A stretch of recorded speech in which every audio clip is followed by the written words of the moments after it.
അള്ളാഹുവിൻ്റെ അതിമഹത്തായ അനുഗ്രഹത്താൽ ഒരു വിശുദ്ധ റമളാനിലേക്ക് കൂടി നമ്മൾ പ്രവേശിച്ചിരിക്കുകയാണ്. ദീനിയായ അതോടൊപ്പം സാമൂഹികമായ ചില മൂല്യങ്ങൾ വിശ്വാസിയിൽ നവീകരിക്കാൻ വേണ്ടിയുള്ളതാണ് റമദാൻ എന്ന് പറയുന്നത്.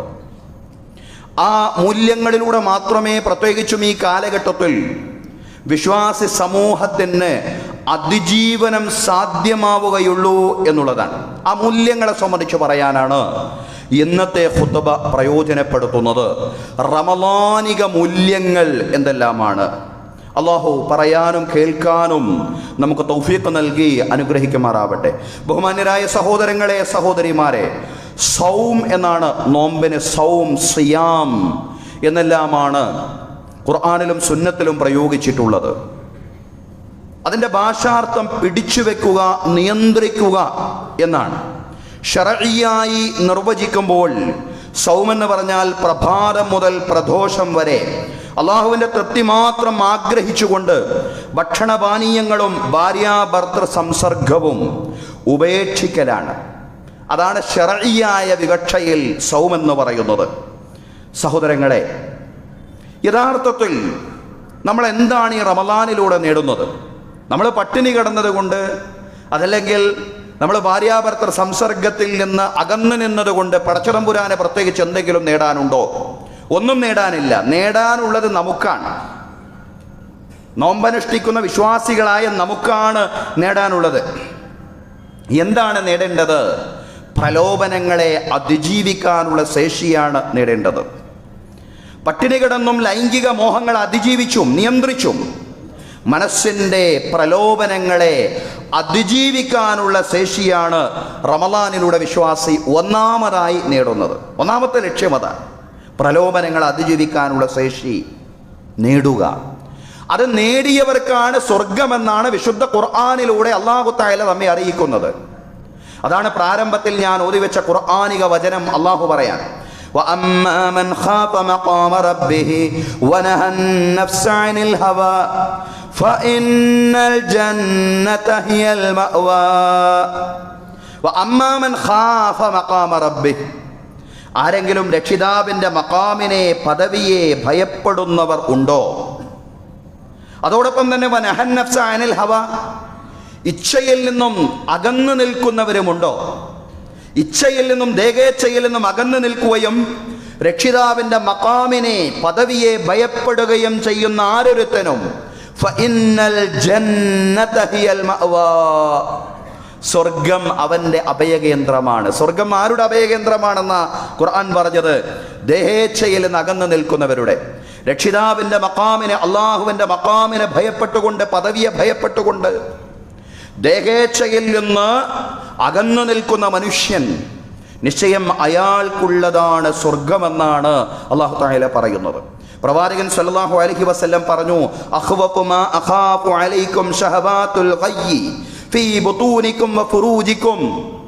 ഞാൻ നിങ്ങളിൽ ഏറ്റവും അധികം ഭയപ്പെടുന്നത് എന്താണ്? പ്രവാചകൻ സല്ലല്ലാഹു അലൈഹി വസല്ലം പറയാൻ, അഖ്വഫു മാ അഖാഫു അലൈക്കും, നിങ്ങളിൽ ഞാൻ ഏറ്റവും അധികം ഭയപ്പെടുന്നത് ഷഹവാത്തുൽ ഖയ്യി ഫീ ബുതൂനിക്കും വഫുറൂജിക്കും, നിങ്ങളുടെ ഗുഹ്യസ്ഥാനങ്ങളിലും നിങ്ങളുടെ വയറുകളിലും വഴിപിഴച്ച വികാരങ്ങൾ രൂപപ്പെടുക എന്നുള്ളതാണ്. നിങ്ങളുടെ വയറ്റിൽ നിങ്ങൾക്ക് നിഷിദ്ധമല്ലാത്തത് കഴിക്കാനുള്ള, നിഷിദ്ധം ആയത് കഴിക്കാനുള്ള, ഹറാമായത് കഴിക്കാനുള്ള ആഗ്രഹമുണ്ടാവുക. അതാണ് വയറിൽ വികാരം രൂപപ്പെടുക, അതല്ലെങ്കിൽ വയറിൽ വഴിപിഴച്ച വികാരം രൂപപ്പെടുക എന്നതുകൊണ്ട് ഉദ്ദേശിക്കുന്നത്. അതുപോലെ തന്നെ ഫുറൂജിക്കും, നിങ്ങളുടെ ഗുഹ്യസ്ഥാനങ്ങളിലും നിങ്ങളുടെ വികാരേച്ഛയുടെ പൂർത്തീകരണത്തിന് വേണ്ടി ഹലാലല്ലാത്ത മാർഗങ്ങൾ അവലംബിക്കുക. പ്രവാചകൻ സല്ലല്ലാഹു അലൈഹി വസല്ലം പറയാണ്, നിശ്ചയം ഞാൻ നിങ്ങളിൽ ഭയപ്പെടുന്നത് വഴിപിഴച്ച വികാരങ്ങളെയാണ്. നിങ്ങളുടെ വയറുകളിലും നിങ്ങളുടെ ഗുഹ്യസ്ഥാനങ്ങളിലും രൂപപ്പെടുന്ന വഴിപിഴച്ച വികാരങ്ങളെയാണ് ഞാൻ നിങ്ങളിൽ ഭയപ്പെടുന്നത്. അതുകൊണ്ട് പ്രലോഭനങ്ങളിൽ നിന്ന് അകന്നു നിൽക്കാനുള്ള പ്രേരണയാണ്. പ്രലോഭനങ്ങൾ അങ്ങേയറ്റം അപകടകരമാണ്. അതാണ് അല്ലാഹു പറയുന്നത്, വലാ തത്തബിൽ ഹവാ ഫയുളില്ലക അൻ സബീലില്ലാഹ്. നിങ്ങൾ പ്രലോഭനങ്ങളെ പിന്തുടരരുത്, പ്രലോഭനങ്ങളെ നിങ്ങൾ പിൻപറ്റിപ്പോവരുത്. അങ്ങനെ പ്രലോഭനങ്ങളെ നിങ്ങൾ പിൻപറ്റിപ്പോയാൽ അള്ളാഹുവിൻ്റെ മാർഗത്തിൽ നിന്നും നിങ്ങൾ പിഴച്ചു പോകുമെന്നാണ് അള്ളാഹു പറയുന്നത്, ഇന്നല്ലദീന യളില്ലൂന അൻ സബീലില്ലാഹി ലഹും അദാബുൻ ശദീദുൻ ബിമാ നസൂ യൗമൽ ഹിസാബ്. നിശ്ചയം അള്ളാഹുവിന്റെ മാർഗത്തിൽ നിന്ന് പിഴച്ചു പോകുന്ന ആളുകൾക്ക് വിചാരണ മറന്നുപോയവർ എന്ന നിലയ്ക്ക് കഠിനമായ ശിക്ഷയാണ് വരാൻ പോകുന്നത്. അള്ളാഹു പറയാൻ, പ്രലോഭനങ്ങളിൽ പെടാതെ മുന്നോട്ട് പോവുക, പ്രലോഭനങ്ങളെ അതിജീവിച്ചുകൊണ്ട് മുന്നോട്ട് പോവുക. ഇതിനാണ് റമളാൻ. സഹോദരങ്ങളെ, റമളാൻ മുഴുവൻ നോമ്പെടുത്തു, തറാവീഹ് നമസ്കാരം അടക്കമുള്ള ആരാധനകൾ നിർവഹിച്ചു, ദീർഘമായി വിശുദ്ധ ഖുർആൻ പാരായണം ചെയ്തു. പക്ഷേ മനസ്സിൻ്റെ തെറ്റായ പ്രലോഭനങ്ങളെ അതിജീവിക്കുവാനും അതിജയിക്കാനും ഒരാൾക്ക് സാധിച്ചിട്ടില്ല എങ്കിൽ റമളാന്റെ ചൈതന്യത്തെ അയാൾ ഉൾക്കൊണ്ടിട്ടില്ല എന്ന് ഉറപ്പിച്ചും തറപ്പിച്ചും പറയാൻ കഴിയും എന്നുള്ളതാണ്. റമളാന്റെ മുമ്പ് എപ്രകാരമാണോ ഉണ്ടായിരുന്നത് അതുപോലെ മദ്യപിച്ചും പലിശ വ്യാപാരം നടത്തിയുമാണ്, അതല്ലെങ്കിൽ പലിശയിൽ അധിഷ്ഠിതമായ ഇടപാടുകളുമായി ഇടപെട്ടാണ് റമളാന് ശേഷവും അയാൾ ജീവിക്കുന്നത് എങ്കിൽ അയാളെ പ്രലോഭനങ്ങളെ അതിജീവിച്ച മനുഷ്യൻ എന്ന് പറയുക സാധ്യമല്ല. റമളാനിലൂടെ സാധ്യമാവേണ്ടത് പ്രലോഭനങ്ങളെ അതിജീവിക്കാനുള്ള കരുത്തും ഇച്ഛാശക്തിയുമാണ്. കാരണം സഹോദരങ്ങളെ, മനസ്സിന്റെ പ്രലോഭനങ്ങളിൽ നിന്ന് രക്ഷപ്പെട്ടാൽ എല്ലാ തിന്മകളിൽ നിന്നും മനുഷ്യൻ രക്ഷപ്പെട്ടു എന്നുള്ളതാണ്. ഇബ്നു റജബ് അൽ ഹംബലി റഹ്മത്തുള്ളാഹി അലൈഹി വിശദീകരിക്കുകയാണ്, ഇന്ന ജമീഅൽ മആസി തൻശഉ മിൻ തഖദീമി ഹവൻ നുഫൂസി അലാ മഹബ്ബത്തില്ലാഹി വറസൂലിഹി. നിശ്ചയം എല്ലാ തെറ്റുകളും രൂപപ്പെടുന്നത് എങ്ങനെയാ? ആളുകൾ എല്ലാ തെറ്റുകളും ചെയ്യുന്നത് ദേഹേച്ഛയ്ക്ക് അള്ളാഹുവിനും റസൂലിനും, ആ അള്ളാഹുവിനോടും റസൂലിനോടുമുള്ള സ്നേഹത്തെക്കാൾ ദേഹേച്ഛയ്ക്ക് മുൻഗണന കൊടുക്കുന്നത് കൊണ്ടാണ് എല്ലാ തെറ്റുകളും ഉണ്ടാവുന്നതെന്ന് ഇബ്നു റജബ് അൽ ഹംബലി റഹ്മത്തുള്ളാഹി അലൈഹി വിശദീകരിക്കുകയാണ്. സഹോദരങ്ങളെ, സഹോദരിമാരെ, അള്ളാഹുവിനോടും അവന്റെ പ്രവാചകനോടുമുള്ള സ്നേഹം ഒരാളുടെ ഹൃദയത്തിൽ രൂഢമൂലമായാൽ, അടിയുറച്ചു പോയാൽ അയാളെ തിന്മയിലേക്ക് നയിക്കാൻ ഒരു ദേഹേച്ഛയ്ക്കും സാധിക്കുകയില്ല എന്നുള്ളതാണ്. പരമമായ സ്നേഹം അള്ളാഹുവിനോടും തുടർന്നുള്ള സ്നേഹം പ്രവാചകനോടുമായി കഴിഞ്ഞാൽ ഒരു മനുഷ്യനെ തിന്മയിലേക്ക് നയിക്കാൻ ഒരു ദേഹേച്ഛയ്ക്കും കഴിയില്ല എന്നുള്ളതാണ്. മർസദ് ഇബ്നു അബീ മർസദ് റളിയല്ലാഹു അൻഹുവിന്റെ ചരിത്രം, ആ സ്വഹാബിയുടെ എന്ന് മാത്രമല്ല ധാരാളം സ്വഹാബിമാരുടെ ചരിത്രം അതാണ് നമ്മോട് പറയുന്നത്. മർസദ് ഇബ്നു അബീ മർസദ് ഇസ്ലാം സ്വീകരിച്ചു മക്കയിൽ നിന്ന് മദീനയിലേക്ക് പ്രയാണം ചെയ്യുന്ന ഘട്ടത്തിൽ അനിസ്ലാമിക ജീവിതത്തിലെ തൻ്റെ കാമുകിയായിരുന്ന ഇനാഖിനെ കണ്ടുമുട്ടുകയാണ്. ധാരാളം കാലം ഇനാഖിൻ്റെ കൂടെ വഴിതെറ്റിയ ജീവിതം മർസദ് ഇബ്നു അബീ മർസദ് നയിച്ചിട്ടുണ്ട്. പിന്നെ ഇസ്ലാം സ്വീകരിച്ചതിന് ശേഷം മദീനയിലേക്ക് മർസദ് ഇബ്നു അബീ മർസദ് ഹിജ്റ ചെയ്യുന്ന ഘട്ടത്തിൽ ഇനാഖിനെ കണ്ടുമുട്ടുകയാണ്. രാത്രിയുടെ കൂരിരുട്ടിലും മർസദിനെ തിരിച്ചറിഞ്ഞ ഇനാഖ് മർസദിനെ വ്യഭിചാരത്തിലേക്ക്, തിന്മയിലേക്ക് ക്ഷണിച്ചു എന്ന മർസദിനോട് പറഞ്ഞു, മർഹബൻ അഹ്ലൻ വസഹല തആല യാ മർസദ് ഫബിത് ഇൻദനാ ഹാദിഹിൽ ലൈല. ഇനാഖ് പറയാണ്, സ്വാഗതം മർസദേ, ഇന്നത്തെ രാത്രി നമുക്ക് ഒരുമിച്ച് ജീവിക്കാം, താമസിക്കാം. ഇനാഖ്, എന്തിലേക്കാണ് നീ എന്നെ ക്ഷണിക്കുന്നത്? ഞാനൊരു മുസ്ലിമാണ്. ഇന്നല്ലാഹ ഹറമ സിനാ, നിശ്ചയം അല്ലാഹു തആല വ്യഭിചാരം നിഷിദ്ധമാക്കിയിരിക്കുന്നു. ഞാനൊരു മുസ്ലിമാണ്. ആ തിന്മയിലേക്കാണോ, വ്യഭിചാരമാവുന്ന തിന്മയിലേക്കാണോ ഇസ്ലാം സ്വീകരിച്ച എന്നെ നീ ക്ഷണിക്കുന്നതെങ്കിൽ ഞാൻ പറയട്ടെ, നിശ്ചയം അല്ലാഹു വ്യഭിചാരത്തെ അങ്ങേയറ്റം വിലക്കിയിരിക്കുകയാണ്. മർസദിനെ ഒരുപാട് ക്ഷണിച്ചു, കിട്ടില്ലെന്ന് തോന്നിയപ്പോൾ മോഹഭംഗം സംഭവിച്ച ഇനാഖ് മർസദിനെ പറ്റി അപവാദം പ്രചരിപ്പിച്ചു തുടങ്ങി. അങ്ങനെയാണ് ഖുറൈശികൾ മർസദിനെ വല്ലാണ്ട് ശിക്ഷിച്ചു, അടിയേൽപ്പിച്ചു, ക്രൂരമായ രീതിയിൽ പീഡിപ്പിച്ചു മർസദിനെ. സഹോദരങ്ങളെ, പക്ഷേ പ്രലോഭനങ്ങളെ അതിജീവിച്ചുകൊണ്ട് അദ്ദേഹം മുന്നോട്ട് പോയി. പ്രകോപനങ്ങളെ അതിജീവിച്ചുകൊണ്ട് അദ്ദേഹം മുന്നോട്ട് പോയി. ഒരു ശിക്ഷയും ഒരു ചാട്ടവാറും ഒരു അടിയും വിശ്വാസം സ്വീകരിച്ച ഒരാളെ സംബന്ധിച്ചിടത്തോളം വിഷയമല്ല എന്നുള്ളതാണ്. സഹോദരങ്ങളെ, മുൻഗാമികളുടെ മാതൃകയിൽ പ്രലോഭനങ്ങളോട് നിരന്തരമായി പോരാടാനുള്ള മനസ്സാണ് റമളാനുകൾ നമുക്ക് സമ്മാനിക്കുന്നത്. റസൂലുള്ളാഹി സ്വല്ലല്ലാഹു അലൈഹി വസല്ലം ഒരു യുദ്ധത്തിൽ നിന്ന് തിരിച്ചു പോകുമ്പോൾ സ്വഹാബിമാരോട് പറയുന്നുണ്ട്, റജഅനാ മിനൽ ജിഹാദിൽ അസ്ഗരി ഇലൽ ജിഹാദിൽ അക്ബർ. ചെറിയ ജിഹാദിൽ നിന്നും, ചെറിയ പോരാട്ടത്തിൽ നിന്നും വലിയ പോരാട്ടത്തിലേക്കാണ് നമ്മൾ മടങ്ങുന്നത്. ഒരു ജിഹാദ് കഴിഞ്ഞു പോവുകയാണ്, ഒരു പോരാട്ടം, ഇസ്ലാമികമായ ഒരു യുദ്ധം കഴിഞ്ഞു പോവുകയാണ്. നമ്മൾ ചെറിയൊരു യുദ്ധത്തിൽ നിന്ന് വലിയൊരു യുദ്ധത്തിലേക്കാണ് മടങ്ങുന്നത്. സഹാബിമാർ ചോദിച്ചു, ശിഷ്യന്മാർ ചോദിച്ചു, പ്രവാചകരെ ഏതാണ് ആ വലിയ യുദ്ധം? വലിയ യുദ്ധം എന്ന് പറഞ്ഞാൽ ജിഹാദുൻ നഫ്സി വൽ ഹവാ, ഇച്ഛയോടുള്ള പോരാട്ടമാണ്, ഇച്ഛയോടുള്ള പ്രലോഭനങ്ങളോടുള്ള പോരാട്ടമാണ് ആ വലിയ പോരാട്ടം എന്ന് പറയുന്ന സഹോദരങ്ങളെ. നമ്മുടെ ആർത്തിയെ, നമ്മുടെ ദുർമോഹങ്ങളെ, നമ്മുടെ ദുരാഗ്രഹങ്ങളെ, ഇതെല്ലാം ഇച്ഛയുടെ ഭാഗമാണ്. ഇതിനെയെല്ലാം നിയന്ത്രിക്കുവാൻ റമളാനിലൂടെ നമുക്ക് സാധ്യമാവണം. അതിനുള്ള പരിശീലനം കൂടിയാണ് നോമ്പ്. ഇന്ന അഖ്വഫ മാ അഖാഫു അലൈക്കും ഇത്തിബാഉൽ ഹവാ. റസൂലുള്ളാഹി സ്വല്ലല്ലാഹു അലൈഹി വസല്ലം പറഞ്ഞു, നിശ്ചയം ഞാൻ നിങ്ങളിൽ ഏറ്റവും അധികം ഭയപ്പെടുന്നത് ദേഹേച്ഛയെ നിങ്ങൾ പിൻപറ്റുക എന്നുള്ളതാണ്. വത്തൂലുൽ അമൽ, അതുപോലെ അമിതമായ ദുരാഗ്രഹങ്ങളും ആർത്തികളും. ഇത്തിബാഉൽ ഹവാ ഫയസുദ്ദു അനിൽ ഹഖ്, ദേഹേച്ഛയെ പിൻപറ്റുന്ന ആ രീതിയുണ്ടല്ലോ, അത് സത്യത്തിൽ നിന്ന് നിങ്ങളെ തടഞ്ഞു കളയും. അമ്മാ തൂലുൽ അമൽ ഫയൻസൽ ആഖിറ, ഈ അമിതമായ ദുരാഗ്രഹങ്ങളും ആർത്തികളും നിങ്ങളുടെ പരലോകത്തെ വിസ്മരിപ്പിച്ചു കളയും എന്നുള്ളതാണ്.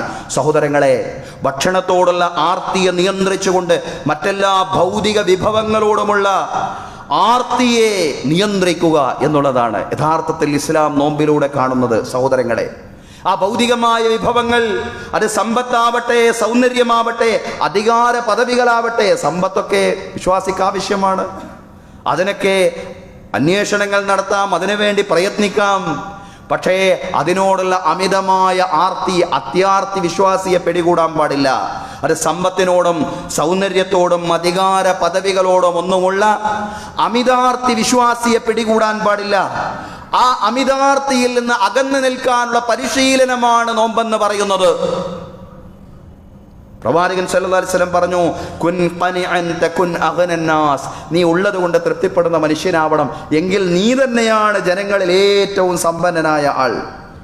ഉള്ളത് കൊണ്ട് തൃപ്തിപ്പെടാൻ നിനക്ക് സാധ്യമായാൽ നീ തന്നെയാണ് ജനങ്ങളിൽ ഏറ്റവും സമ്പന്നനായ ആൾ എന്ന് പ്രവാചകൻ സല്ലല്ലാഹു അലൈഹി വസല്ലം പറയും. അലി റളിയല്ലാഹു അൻഹു പാടി, ദഇൽ ഹിർസ അല ദുനിയ വഫിൽ ഐശി ഫലാ തത്മഅ, ദുനിയാവിനോടുള്ള അമിതാർത്തി നിങ്ങൾ ഒഴിവാക്കണം, ഉപേക്ഷിക്കണം. ജീവിതത്തിൽ അത്യാർത്തിയുള്ളവനായിട്ട് നിങ്ങൾ മാറാൻ പാടില്ല. അതിമോഹമുള്ള ദുരാഗ്രഹമുള്ളയാളായി നിങ്ങൾ മാറാൻ പാടില്ല. ഫഖീറുൻ കുല്ലു മൻ യത്മഅ ഗനിയ്യുൻ കുല്ലു മൻ യഖ്നഅ. അങ്ങേയറ്റം താത്വികവും ദാർശനികവുമായ വരികളാണ് സയ്യിദുനാ അലി ഇബ്നു അബീ ത്വാലിബ് റളിയല്ലാഹു അൻഹുവിൻ്റേത്. അദ്ദേഹം പറയാണ്, ഫഖീറുൻ കുല്ലു മൻ യത്മഅ, ആർത്തിയുള്ള എല്ലാ മനുഷ്യനും ദരിദ്രനാണ്, അവൻ്റെ ദാരിദ്ര്യം തീർന്ന കാലമുണ്ടാവില്ല. ആർത്തിയുള്ള മനുഷ്യൻ്റെ ദാരിദ്ര്യം തീർന്ന കാലമുണ്ടാവില്ല. എന്നാൽ ഗനിയ്യുൻ കുല്ലു മൻ യഖ്നഅ, ഉള്ളത് കൊണ്ട് തൃപ്തിപ്പെടുന്നയാളുണ്ടല്ലോ, അവൻ എത്ര ഇല്ലെങ്കിലും അവൻ ഐശ്വര്യവാനാണ്. അലി റളിയല്ലാഹു അൻഹു പാടുകയാണ്. ഇമാം ഷാഫിഈ റഹ്മത്തുള്ളാഹി അലൈഹി അതുപോലെ ദാർശനികമായ ഒരു വരി പാടി, അൽ അബ്ദു ഹുർറുൻ ഇൻ ഖനഅ വൽ ഹുർറു അബ്ദുൻ ഇൻ തമഅ. അൽ അബ്ദു ഹുർറുൻ ഇൻ ഖനഅ, ഉള്ളത് കൊണ്ട് തൃപ്തിപ്പെടുകയാണെങ്കിൽ അടിമയും സ്വതന്ത്രനാണ്. ഉള്ളത് കൊണ്ട് തൃപ്തിപ്പെടുകയാണെങ്കിൽ അടിമയും സ്വതന്ത്രനാണ്. വൽ ഹുർറു അബ്ദുൻ ഇൻ തമഅ, അത്യാർത്തി ഉള്ള മനുഷ്യനാണെങ്കിൽ സ്വതന്ത്രനും അടിമയാണ്. അത്യാർത്തിയുള്ള മനുഷ്യനാണെങ്കിൽ സ്വതന്ത്രനും അടിമയാണ്. അടിമ ജീവിതത്തിൽ നിന്ന് തെന്നിമാറിക്കൊണ്ട് അയാൾക്ക് മുന്നോട്ട് നീങ്ങാൻ സാധിക്കുകയില്ല. സമ്പത്തിന് വേണ്ടി, അധികാരത്തിന് വേണ്ടി, പ്രസിദ്ധിക്ക് വേണ്ടി എല്ലാവരുടെയും അടിയും കാലം പിടിക്കേണ്ടുന്ന ഒരവസ്ഥാവിശേഷം അയാൾക്ക് സംജാതമാവും. അതാണ് സ്വതന്ത്രനായ അടിമ എന്നതുകൊണ്ട് മഹാനായ ഇമാമുന ശാഫിഈ റഹ്മത്തുള്ളാഹി അലൈഹി ഉദ്ദേശിച്ചിട്ടുണ്ടാവുക. സഹോദരങ്ങളെ, ഇമാം ഇബ്നുൽ ഖയ്യിം റഹ്മത്തുള്ളാഹി അലൈഹി അദ്ദേഹത്തിൻ്റെ പ്രസിദ്ധ ഗ്രന്ഥമായിട്ടുള്ള സാദുൽ മആദിൽ ഉദ്ധരിക്കുന്ന ഒരു സംഭവമുണ്ട്. ആ സംഭവം ഇപ്രകാരമാണ്. യമൻ നിവാസികളായ തജീബ് ഗോത്രം റസൂൽ കരീം സല്ലല്ലാഹു അലൈഹി വസല്ലമയുടെ സന്നിധിയിൽ വന്നു. തജീബ് ഗോത്രം റസൂലുള്ളാഹി സ്വല്ലല്ലാഹു അലൈഹി വസല്ലമയുടെ സന്നിധിയിൽ വന്നു. യമനുകാരാണവർ. 13 പുരുഷന്മാരായിരുന്നു ആ സംഘത്തിൽ ഉണ്ടായിരുന്നത്. തജീബ് ഗോത്രത്തിൽ 13 ആണുങ്ങൾ ഉണ്ടായിരുന്നു. അവർ പ്രവാചകൻ സല്ലല്ലാഹു അലൈഹി വസല്ലമയുടെ അടുക്കൽ വന്നുകൊണ്ട് വിലപ്പെട്ട പല വിജ്ഞാനങ്ങളും പഠിച്ചു. തിരിച്ചു പോകുമ്പോൾ റസൂലുള്ളാഹി സ്വല്ലല്ലാഹു അലൈഹി വസല്ലം അവർക്ക് അതുപോലെ കനപ്പെട്ട പല പാരിതോഷികങ്ങളും സമ്മാനങ്ങളെല്ലാം നൽകി. അതിനുശേഷം റസൂലുള്ളാഹി സ്വല്ലല്ലാഹു അലൈഹി വസല്ലം ചോദിച്ചു, ഇനിയും നിങ്ങളുടെ കൂട്ടത്തിൽ സമ്മാനങ്ങളൊന്നും കിട്ടാത്ത ആരെങ്കിലും ഉണ്ടെങ്കിൽ ഇങ്ങോട്ട് വിടണം. അവർ പറഞ്ഞു, ഒരാളുണ്ട് ഞങ്ങളുടെ കൂട്ടത്തിൽ സമ്മാനങ്ങളൊന്നും കിട്ടാത്ത ഒരാൾ. യാത്രാ വാഹനങ്ങൾക്ക് കാവലിരിക്കുന്ന ഒരു കുഞ്ഞാണ്, ഒരു കുട്ടിയാണ്, അതല്ലെങ്കിൽ ഒരു ചെറുപ്പക്കാരനാണ്. അയാൾക്ക് സമ്മാനങ്ങളൊന്നും കിട്ടിയിട്ടില്ല. അയാളെ ഞങ്ങൾ പറഞ്ഞു വിടാം. റസൂൽ കരീം സല്ലല്ലാഹു അലൈഹി വസല്ലം പറഞ്ഞു, അയാളോട് ഇങ്ങോട്ട് വരാൻ പറയൂ, നമുക്ക് അദ്ദേഹത്തിനും കൊടുക്കാം. അവർ തിരിച്ചു ചെന്ന് കുട്ടിയോട് പറഞ്ഞു, ചെറുപ്പക്കാരനോട് പറഞ്ഞു, റസൂലുള്ളാഹി സ്വല്ലല്ലാഹു അലൈഹി വസല്ലമയുടെ അടുക്കൽ നിന്റെ ആവശ്യങ്ങൾ ബോധിപ്പിച്ചോളൂ. പ്രവാചകൻ സല്ലല്ലാഹു അലൈഹി വസല്ലമയുടെ അടുക്കൽ കുട്ടി ചെന്നപ്പോ നബി സല്ലല്ലാഹു അലൈഹി വസല്ലം കുട്ടിയോട് എന്തൊക്കെയാണ് നിന്റെ ആവശ്യങ്ങൾ, നിനക്ക് എന്താണ് വേണ്ടതെന്ന് ചോദിച്ചു. കുട്ടി പറഞ്ഞു, യാ റസൂലല്ലാഹ് ഇന്നി ഇംറുഉം മിൻ ബനി അബദിയ്യൻ, ഞാൻ യമനിലെ തജീബിലെ അബദി ഗോത്രത്തിൽപ്പെട്ട ഒരു മനുഷ്യനാണ്. പക്ഷേ ഇന്ന ഹാജത്തി ലൈസ കഹാജത്തി അസ്ഹാബി, എൻ്റെ ആവശ്യം എൻ്റെ കൂട്ടുകാരുടെ ആവശ്യം പോലെയല്ല. എൻ്റെ കൂട്ടുകാർക്കുള്ളതുപോലെ ദുരാഗ്രഹങ്ങളും അമിതമായ ആർത്തികളും ആവശ്യങ്ങളൊന്നും എനിക്കില്ല. എനിക്ക് നിങ്ങൾ ആകെ ചെയ്തു തരേണ്ട ഒരു കാര്യമുണ്ട്. അതെന്താ? തസ്അലുല്ലാഹ അസ്സ വജല്ല അയ്യഗ്ഫിറ ലി, അല്ലാഹു തആലാനോട് എനിക്ക് പുറത്തു തരാൻ വേണ്ടി നിങ്ങളൊന്ന് അല്ലാഹുവിനോട് ചോദിക്കണം. നിങ്ങൾ എനിക്ക് വേണ്ടി ഒന്ന് പ്രാർത്ഥിച്ചാൽ മാത്രം മതി, അള്ളാഹു എനിക്ക് പുറത്തു തരണം. വഅയ്യർഹമനി, അള്ളാഹു എന്നോട് കാരുണ്യം കാണിക്കണം. വഅയ്യജഅല ഗിനായ ഫീ ഖൽബി, എൻ്റെ ഹൃദയത്തിൽ ഉള്ളത് കൊണ്ട് തൃപ്തിപ്പെടാനുള്ള ഒരു ശേഷി എനിക്ക് നൽകണം. എൻ്റെ ഹൃദയത്തിൽ ഐശ്വര്യം നൽകണം. പ്രവാചകരെ നിങ്ങൾ എനിക്ക് സമ്പത്തും അവർക്ക് കൊടുത്ത ഒന്നും എനിക്ക് തരണ്ട. ആകെ നിങ്ങൾ എനിക്ക് തരേണ്ടത് അള്ളാഹുവിനോട് പ്രാർത്ഥിക്കുക, എനിക്ക് പുറത്തു തരാനും എന്നോട് കരുണ കാണിക്കാനും. എൻ്റെ ഹൃദയത്തിൽ ഹിനയെ, ഐശ്വര്യത്തെ നിക്ഷേപിക്കുവാനും. അതല്ലാതെ എൻ്റെ കയ്യിലും എൻ്റെ പോക്കറ്റിലും ഐശ്വര്യം വേണ്ട, അത് ഞാൻ ചോദിക്കുന്നില്ല. പക്ഷെ എൻ്റെ ഹൃദയത്തിൽ ഐശ്വര്യത്തെ നിക്ഷേപിക്കാനാണ് നിങ്ങൾ അള്ളാഹുവിനോട് പ്രാർത്ഥിക്കേണ്ടത്. സഹോദരങ്ങളെ, റസൂലുള്ളാഹി സ്വല്ലല്ലാഹു അലൈഹി വസല്ലം അദ്ദേഹത്തിന് വേണ്ടി പ്രാർത്ഥിച്ചിട്ടുണ്ട്. പ്രവാചകൻ സ്വല്ലല്ലാഹു അലൈഹി വസല്ലം പ്രാർത്ഥിച്ചു, അല്ലാഹുമ്മ ഗഫിർ ലഹു വർഹംഹു വജ്അൽ ഗിനാഹു ഫീ ഖൽബി, പടച്ച തമ്പുരാനെ ചെറുപ്പക്കാരന് നീ പുറത്തു കൊടുക്കണമേ, ഈ ചെറുപ്പക്കാരനോട് നീ കരുണ കാണിക്കണമേ, അയാളുടെ ഹൃദയത്തിൽ ഐശ്വര്യം നിക്ഷേപിക്കണമേ പടച്ച തമ്പുരാനെ. സഹോദരങ്ങളെ, മറ്റൊരു ഘട്ടത്തിൽ അബദി ഗോത്രത്തിലെ ചില പ്രമുഖർ റസൂലുള്ളാഹി സ്വല്ലല്ലാഹു അലൈഹി വസല്ലമയെ കണ്ടുമുട്ടി. ഇതൊക്കെ കഴിഞ്ഞ് കുറെ കാലം കഴിഞ്ഞ് അബദി ഗോത്രത്തിലെ ചില പ്രമുഖർ പ്രവാചകൻ സല്ലല്ലാഹു അലൈഹി വസല്ലമയെ കണ്ടുമുട്ടി. ഈ ഘട്ടത്തിൽ റസൂലുള്ളാഹി ആദ്യം അവരോട് ചോദിച്ചത് ആ കുട്ടിയെ സംബന്ധിച്ചാണ്. ആ കുട്ടിയെ സംബന്ധിച്ച് റസൂലുള്ളാഹി സ്വല്ലല്ലാഹു അലൈഹി വസല്ലം അവരോട് ചോദിച്ചപ്പോൾ അവർ പറഞ്ഞു, യാ റസൂലല്ലാഹ്, അല്ലാഹുവിന്റെ ദൂതരേ, മാ റഅയ്നാ മിസ്ലഹു ഖത്തു, അയാളെ പോലത്തെ ഒരാളെയും ഞങ്ങൾ കണ്ടിട്ടില്ല. അഖ്നഉ മിൻഹു ഫീമാ റസഖഹുല്ലാഹ്, അല്ലാഹു നൽകിയതിൽ ഏറ്റവും തൃപ്തി അടയുന്നയാളാണ് അയാൾ. അല്ലാഹു നൽകിയതിൽ, അല്ലാഹു നൽകിയതിൽ ഏറ്റവും അധികം തൃപ്തി അടയുന്നയാളാണ് അദ്ദേഹം. ലൗ അന്നന്നാസ ഖസമു ദുനിയാ മാ നദറ നഹ്വഹാ വലൽതഫത ഇലൈഹാ, ദുനിയാവ് മുഴുവൻ അയാളുടെ മുമ്പിൽ അയാൾ ഉണ്ടായിരിക്കുന്ന അവസ്ഥയിൽ ദുനിയാവ് മൊത്തത്തിൽ അങ്ങ് വീതം വെച്ച് നൽകുകയാണെങ്കിൽ പോലും അയാൾ അതിലേക്ക് തിരിഞ്ഞു നോക്കുകയില്ല, അയാൾക്കത് ആവശ്യമില്ല. അങ്ങനെയുള്ള മനസ്സുള്ള ഒരു ചെറുപ്പക്കാരനായി ആ ചെറുപ്പക്കാരൻ ഇന്ന് ജീവിക്കുകയാണ്. ഈ ഘട്ടത്തിലും റസൂലുള്ളാഹി സ്വല്ലല്ലാഹു അലൈഹി വസല്ലം ആ ചെറുപ്പക്കാരന് വേണ്ടി പ്രാർത്ഥിക്കുകയാണ്. അൽഹംദുലില്ലാഹി ഇന്നി ലഅർജു അയ്യമൂത ജമീഅ, അല്ലാഹുവിനാണ് സർവസ്തുതിയും. പടച്ചതമ്പുരാനെ, ഈ ചെറുപ്പക്കാരനെ നീ ഒന്നായി മരിപ്പിക്കണമേ. റസൂലുള്ളാഹി പ്രാർത്ഥിക്കുകയാണ്, അല്ലാഹുവേ ഈ ചെറുപ്പക്കാരനെ ഒന്നായി മരിപ്പിക്കണമേ. ഇത് കേട്ട ആളുകൾ ചോദിച്ചു, സ്വഹാബിമാർ ചോദിച്ചു, പ്രവാചകരെ എല്ലാവരും ഒന്നായി തന്നെയല്ലേ മരിക്കുക? മുഴുവൻ ശരീരവും ഒന്നിച്ചല്ല മരിക്കുക? മരിക്കുമ്പോൾ കയ്യും കാലും കണ്ണും കാതും എല്ലാം ഒരുമിച്ചല്ല മരിക്കുക? പ്രവാചകൻ സല്ലല്ലാഹു അലൈഹി വസല്ലം പറഞ്ഞു, അല്ല, ചിന്നിച്ചിതറി മരിക്കുന്നവരുണ്ട് ലോകത്ത്. അവരുടെ മോഹങ്ങളും അഭിലാഷങ്ങളും ഭൂമിയിലെ താഴ്വരകളിൽ ശിഥിലമായി കിടക്കും. അങ്ങനെ മരിക്കാതെ എല്ലാ മോഹങ്ങളും, ആകെയുള്ള മോഹം ചെറുപ്പക്കാരൻ്റെ മോഹം എന്താ? ഹിനൻ നഫ്സാണ്. അയാളുടെ മോഹങ്ങളെല്ലാം ഒന്നായി മരിക്കാനാണ് റസൂലുള്ളാഹി സ്വല്ലല്ലാഹു അലൈഹി വസല്ലം പ്രാർത്ഥിച്ചത്. പല ആളുകളും മരിച്ചു പോകുന്നത് അവരുടെ പല ആഗ്രഹങ്ങളും പൂർത്തീകരിക്കാതെ, അവരുടെ പല ആഗ്രഹങ്ങളും പലയിടങ്ങളിലും അവശേഷിപ്പിച്ചുകൊണ്ട് ശിഥിലമായി ചിന്നിച്ചിതറിയാണ്. എന്നാൽ ഈ ചെറുപ്പക്കാരനെ പടച്ച തമ്പുരാനെ അയാളുടെ അഭിലാഷങ്ങൾ, ദുന്നവിയായിട്ട് അയാൾക്ക് എന്തെങ്കിലും അഭിലാഷം ഉണ്ടെങ്കിൽ അത് പൂർത്തീകരിച്ച് അയാളെ നീ മരിപ്പിക്കണേ. അങ്ങനെ സഹോദരങ്ങളെ, ഒരു സംഭവം ചരിത്രത്തിൽ നമുക്ക് കാണാൻ കഴിയുന്നതാണ്. റസൂൽ കരീം സല്ലല്ലാഹു അലൈഹി വസല്ലമയുടെ മരണാനന്തരം യമൻകാരിൽ വലിയൊരു വിഭാഗം ഇസ്ലാം കൈവെടിഞ്ഞപ്പോൾ അബദി ഗോത്രത്തെ ഇസ്ലാമിൽ ഉറപ്പിച്ചു നിർത്തിയതിൽ ഈ യുവാവിൻ്റെ, ഈ ചെറുപ്പക്കാരൻ്റെ വ്യക്തിത്വം വല്ലാണ്ട് സ്വാധീനിച്ചിട്ടുണ്ട് സഹോദരങ്ങളെ. അതുകൊണ്ട് അത്യാർത്തിയില്ലാത്ത ഒരു ജീവിതം നമ്മളെല്ലാവരും ശീലിക്കണം. സമ്പത്ത്, അതുപോലെ തന്നെ ഭൗതികമായ നമ്മുടെ സന്താനങ്ങൾ, ഇവരുടെ കാര്യമൊക്കെ നമ്മൾ ശ്രദ്ധിക്കണം. സമ്പത്തിന് വേണ്ടി പരിശ്രമിക്കണം. പക്ഷെ അതിനോടുള്ള അമിതമായ ആർത്തിയും അതാവരുത് നമ്മുടെ ആത്യന്തികമായ ലക്ഷ്യവും. ഈ തിരിച്ചറിവോടുകൂടി ജീവിക്കാൻ വേണ്ടിയുള്ള പരിശീലനമാണ് സഹോദരങ്ങളെ റമളാൻ എന്ന് പറയുന്നത്. റമളാന്റെ ഒന്നാമത്തെ ലക്ഷ്യം അത്യാർത്തിയില്ലാതെ, അതല്ലെങ്കിൽ ദുരാഗ്രഹങ്ങൾക്ക് അടിപ്പെടാതെ ജീവിക്കാനുള്ള ശേഷി നേടിയെടുക്കുക എന്നതാണ്. ദേഹേച്ഛയെ നിയന്ത്രിക്കാനുള്ള ശേഷി നേടിയെടുക്കുക എന്നുള്ളതാണ് റമളാന്റെ ഒന്നാമത്തെ ലക്ഷ്യം എന്ന് പറയുന്നത്. പ്രതിസന്ധികളിൽ പതറാതെ മുന്നോട്ട് നീങ്ങാനുള്ള കരുത്താണ് സഹോദരങ്ങളെ റമളാൻ രണ്ടാമതായിട്ട് വിശ്വാസിക്ക് സമ്മാനിക്കുന്നത്. ഇസ്തിഖാമത്തിന്റെ കരുത്താണ്, അള്ളാന്റെ മാർഗത്തിൽ അടിയുറച്ച് നിൽക്കാനുള്ള കരുത്താണ് വിശ്വാസിയുടെ ഏറ്റവും വലിയ ശക്തി എന്ന് പറയുന്നത്. മുന്നോട്ടുള്ള പ്രയാണത്തിൽ വിശ്വാസി എന്ന നിലയ്ക്ക് പ്രയാസങ്ങൾ ഉണ്ടാവും, ദുരിതങ്ങളും പരീക്ഷണങ്ങളും ഉണ്ടാവും. പക്ഷേ അവിടെയെല്ലാം സത്യമാർഗത്തിൽ ഉറച്ചു നിൽക്കാൻ വിശ്വാസിക്ക് കഴിയണം. ഇന്നല്ലദീന ഖാലൂ റബ്ബുനല്ലാഹു സുമ്മസ്തഖാമു തതനസ്സലു അലൈഹിമുൽ മലായികതു അല്ലാ തഖാഫു വലാ തഹ്സനു വഅബ്ശിറൂ ബിൽ ജന്നത്തി അല്ലതീ കുൻതും തുഅദൂൻ നഹ്നു ഔലിയാഉകും ഫിൽ ഹയാത്തിദ് ദുനിയാ വഫിൽ ആഖിറ വലകും ഫീഹാ മാ തസ്തഹി അൻഫുസുകും അങ്ങനെ സത്യമാർഗത്തിൽ ഉറച്ചു നിൽക്കുന്ന ആളുകളുണ്ടല്ലോ, അള്ളാഹുവിന്റെ മാർഗത്തിൽ പതറാതെ എല്ലാ പരീക്ഷണങ്ങളിലും എല്ലാ പ്രതിസന്ധികളിലും ഉറച്ചു തന്നെ മുന്നോട്ട് പോകുന്നവർ, അവരുടെ അടുക്കലേക്ക് അള്ളാഹുവിന്റെ മാലാകമാർ മരണസമയത്ത് ഇറങ്ങി വരികയാണ്. നിങ്ങൾ ഭയപ്പെടേണ്ട, നിങ്ങൾ ദുഃഖിക്കണ്ട, അള്ളാഹു നിങ്ങൾക്ക് വാഗ്ദാനം നൽകിയിട്ടുള്ള സ്വർഗം കൊണ്ട് നിങ്ങൾ സന്തോഷവാർത്ത അറിഞ്ഞുകൊള്ളുക എന്ന് പറഞ്ഞുകൊണ്ടാണ് മലക്കുകൾ വരുന്നത്. മലക്കുകൾ അവരെ ആശ്വസിപ്പിക്കുകയാണ്. ഞങ്ങളായിരുന്നു ഭൗതിക ലോകത്ത്, ദുനിയാവിൽ, ഇഹലോകത്ത് നിങ്ങളുടെ മിത്രങ്ങൾ, ഞങ്ങൾ തന്നെയാണ് പരലോകത്തും നിങ്ങളുടെ കൂട്ടുകാർ. അതുകൊണ്ട് നിങ്ങൾ ആഗ്രഹിക്കുന്നത് മുഴുവനും സാക്ഷാത്കരിക്കാൻ പോകുന്ന പരലോകമാണ് വരാൻ പോകുന്നത്. നിങ്ങളുടെ മനസ്സ് ആഗ്രഹിക്കുന്ന മുഴുവനും ആ പരലോകത്ത് നിങ്ങൾക്ക് ലഭിക്കും. കാരണം നിങ്ങൾ ദേഹേച്ഛയിൽ നിന്നും അകന്നുകൊണ്ട് പ്രലോഭനങ്ങളെ അതിജീവിച്ചുകൊണ്ട് മുന്നോട്ട് പോയ ജനതയാണ്.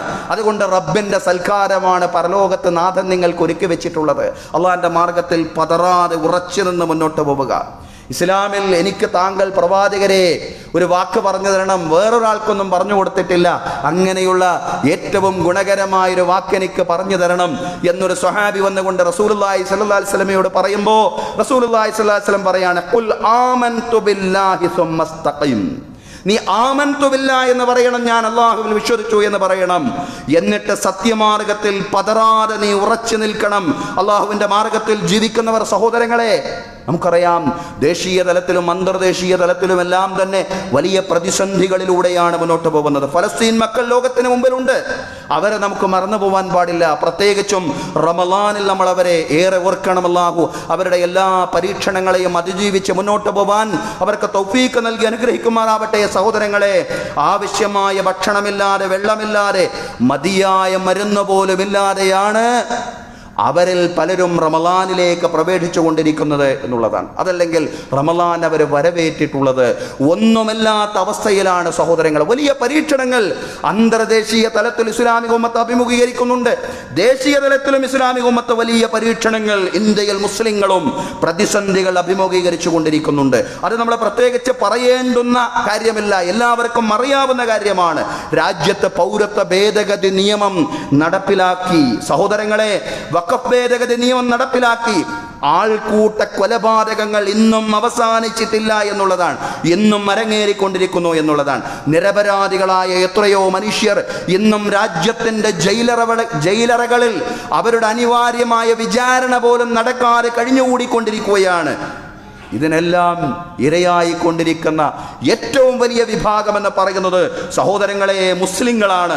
എന്നിട്ടും താൽക്കാലികമായ നേട്ടങ്ങൾക്കും കാര്യലാഭങ്ങൾക്കും വേണ്ടി ചില ശൈഖുനമാരും മൗലാനമാരും പറയുന്ന വിരോധാഭാസം കൂടി ഇവിടെ നാം തിരിച്ചറിയേണ്ടതുണ്ട്.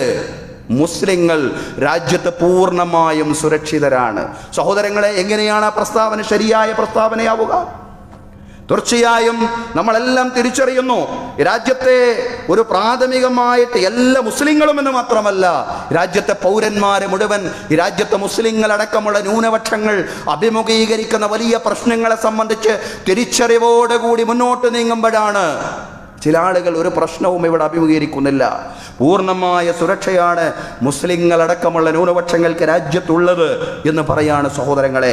മുസ്ലിങ്ങളടക്കമുള്ള ന്യൂനപക്ഷങ്ങൾ രാജ്യത്ത് അഭിമുഖീകരിക്കുന്ന വെല്ലുവിളികൾ ഭരണകൂടങ്ങളെയും രാഷ്ട്ര നേതാക്കളെയും ബോധ്യപ്പെടുത്തുക എന്നതാവണം നമ്മുടെ പണ്ഡിത ധർമ്മം എന്ന് പറയുന്നത്. അതല്ലാതെ ഭരണകൂടങ്ങളിൽ താൽക്കാലികമായിട്ട് എന്തെങ്കിലും കിട്ടാൻ വേണ്ടി ശരിയല്ലാത്ത കാര്യങ്ങൾ പറയുന്നത് ഒരിക്കലും ശരിയല്ല സഹോദരങ്ങളെ, സഹോദരിമാരെ. അതോടൊപ്പം തന്നെ പ്രതിസന്ധികളെ അതിജീവിക്കാൻ ആവശ്യമായ ഈമാനികമായ കരുത്ത് നേടണം. അതിനാണ് റമളാൻ. അള്ളാഹുവിനെ മാത്രം ഭയപ്പെട്ട് ജീവിക്കാൻ, മറ്റാരെയും ഭയപ്പെടാതെ ജീവിതം നയിക്കാൻ വേണ്ടിയാണ് റമളാൻ. ഇന്നമാ ദാലികുമുശ് ശൈത്വാനു യുഖവ്വിഫു ഔലിയാഅഹു ഫലാ തഖാഫൂഹും വഖാഫൂനി ഇൻ കുൻതും മുഅ്മിനീൻ. നിങ്ങളുടെ ഹൃദയത്തിൽ ഈമാൻ ഉണ്ടെങ്കിൽ, വിശ്വാസമുണ്ടെങ്കിൽ അള്ളാഹു പറയാണ്, ഇന്നമാ ദാലികുമുശ് ശൈത്വാൻ. നിങ്ങൾ മനസ്സിലാക്കണം, പിശാചുണ്ടല്ലോ, യുഖവ്വിഫു ഔലിയാഅഹു, പിശാചാണ് പിശാചിന്റെ മിത്രങ്ങളെ ഭയപ്പെടുത്തുന്നത്. ഫലാ തഖാഫൂഹും വഖാഫൂനി. പിശാചിന്റെ ഭയപ്പെടുത്തൽ കണ്ട് നിങ്ങൾ ഭയപ്പെട്ടു പോവരുത്. പിശാചിനെ കണ്ട്, പിശാചിന്റെ മിത്രങ്ങളെ കണ്ട് നിങ്ങൾ പേടിച്ചു പോവരുത്. നിങ്ങൾ എന്നെ മാത്രം ഭയപ്പെടുക. അള്ളാഹു പറയാൻ, ഇൻ കുൻതും മുഅ്മിനീൻ. നിങ്ങളുടെ ഹൃദയത്തിൽ ഈമാനുണ്ടോ, വിശ്വാസമുണ്ടോ എങ്കിൽ നിങ്ങൾ എന്നെ മാത്രം ഭയപ്പെട്ടുകൊണ്ട് മുന്നോട്ട് നീങ്ങണേ. സഹോദരങ്ങളെ, അള്ളാഹു പറയാൻ, അള്ളാഹുവിനെ മാത്രം ഭയപ്പെടുന്ന ഒരു തലത്തിലേക്ക് നമ്മുടെ ഈമാൻ കരുത്താർജിക്കണം സഹോദരങ്ങളെ. അതിനു വേണ്ടിയാണ് റമളാൻ. റമളാന് ധാരാളം ലക്ഷ്യങ്ങളുണ്ട്. പറയുകയാണെങ്കിൽ റമളാന് ധാരാളം ലക്ഷ്യങ്ങളുണ്ട്. പക്ഷേ ഇക്കാലത്ത് ഉന്നി പറയേണ്ടുന്ന 2 റമളാനി ലക്ഷ്യങ്ങളെ സംബന്ധിച്ചാണ് നമ്മൾ പറഞ്ഞത്. അതിലൊന്ന് പ്രലോഭനങ്ങളെ അതിജീവിക്കാനുള്ള കരുത്ത് നേടിയെടുക്കുക എന്നുള്ളതാണ്. 2 അള്ളാഹുവിനെ മാത്രം ഭയപ്പെട്ട് ജീവിക്കാനുള്ള ഈമാൻ നേടുക എന്നുള്ളതാണ്. റമളാനാവുന്ന പാഠശാലയിൽ നിന്ന് നമുക്കത് നേടാൻ സാധിച്ചിട്ടില്ല എങ്കിൽ, ഈ കഴിഞ്ഞു പോകുന്ന 1 മാസക്കാലത്തെ റമളാനാവുന്ന മദ്രസയിൽ നിന്ന് നമുക്ക് ആ പരിശീലനം നേടാൻ സാധിച്ചിട്ടില്ല എങ്കിൽ, മേൽപ്പറഞ്ഞ പ്രലോഭനങ്ങളെ അതിജീവിക്കാനുള്ള കരുത്തും അള്ളാഹുവിനെ മാത്രം ഭയപ്പെട്ട് ജീവിക്കാനുള്ള ഈമാനും നമുക്ക് നേടാൻ സാധിച്ചിട്ടില്ല എങ്കിൽ മറ്റൊരു പാഠശാലയിൽ നിന്നും നമുക്കത് ലഭിക്കുകയില്ല സഹോദരങ്ങളെ. അതുകൊണ്ട് റമളാനെ നന്നായി പ്രയോജനപ്പെടുത്തുക. അതോടൊപ്പം തന്നെ നമ്മുടെ സഹോദര സമുദായങ്ങൾക്ക് റമളാന്റെ സ്നേഹവും കാരുണ്യവുമെല്ലാം അനുഭവിക്കാനുള്ള വലിയ അവസരങ്ങൾ നാം തന്നെ ഒരുക്കി കൊടുക്കണം. നമുക്കറിയാം രാജ്യത്തിന്റെ അവസ്ഥ. ഒരു മുസ്ലിമിന്റെ കടയിൽ വന്ന ഒരു കൂട്ടം വർഗീയവാദികൾ കുഴപ്പമുണ്ടാക്കാൻ ശ്രമിച്ചപ്പോ നെഞ്ചുവിരിച്ചുകൊണ്ട് അതിനെ പ്രതിരോധിച്ചതും നമ്മുടെ സഹോദര സമുദായാംഗങ്ങളിൽപ്പെട്ട ഒരാളാണ്. എന്താണ് നിന്റെ പേര്? മുസ്ലിമിന്റെ കടയിൽ വന്നുകൊണ്ട് കുഴപ്പമുണ്ടാക്കാൻ വർഗീയവാദികൾ ശ്രമിച്ചപ്പോൾ അതിനെ പ്രതിരോധിക്കാൻ സഹോദര സമുദായാംഗങ്ങളിൽപ്പെട്ട ഒരാൾ കടന്നു വരികയാണ്. അയാളോട് ചോദിക്കുകയാണ് അക്രമികൾ, എന്താണ് നിന്റെ പേര്? നിന്റെ പേര് എന്താണെന്ന് ചോദിച്ചപ്പോൾ അയാൾ മറുപടി പറഞ്ഞു, ഞാൻ മുഹമ്മദ് ദീപക്കാണ്. മുഹമ്മദ് ദീപക്കാണെന്ന് പറയാൻ ആ മനുഷ്യൻ ധൈര്യം കാണിച്ചു. അതിനുവേണ്ടി ഒരുപാട് പ്രയാസങ്ങൾ അയാൾ അഭിമുഖീകരിക്കേണ്ടി വന്നു. സഹോദരങ്ങളെ, രാജ്യത്തിന്റെ മതനിരപേക്ഷതയിൽ വിശ്വസിക്കുന്ന മുഴുവൻ ആളുകൾക്കും നല്ല നല്ല റമളാൻ അനുഭവങ്ങൾ നൽകാൻ നമുക്ക് സാധിക്കണം. ജാതി മത വ്യത്യാസങ്ങളില്ലാതെ മുഴുവൻ ആളുകൾക്കും നല്ല നല്ല റമളാൻ അനുഭവങ്ങൾ നൽകാൻ നമുക്ക് സാധിക്കണം എന്നുള്ളതാണ്. നമ്മുടെ സൗഹൃദ ഇഫ്താറുകളിലേക്ക് അവരെ ക്ഷണിച്ചുകൊണ്ട് സ്നേഹവും സഹാനുഭൂതിയും പങ്കുവെക്കുക. സഹോദരങ്ങളെ, അവരോട് നല്ല നിലയിൽ ഇടപഴകുക. റമളാന്റെ സ്വഭാവ മൂല്യങ്ങൾ നമ്മുടെ പെരുമാറ്റങ്ങളിൽ നിന്ന് മനസ്സിലാക്കാൻ അവർക്ക് സാധിക്കുക. ഇത്തരം നല്ല പ്രവർത്തനങ്ങളുമായി റമളാനെ പ്രയോജനപ്പെടുത്താൻ നാഥൻ നമുക്ക് തൗഫീഖ് നൽകി അനുഗ്രഹിക്കുമാറാവട്ടെ.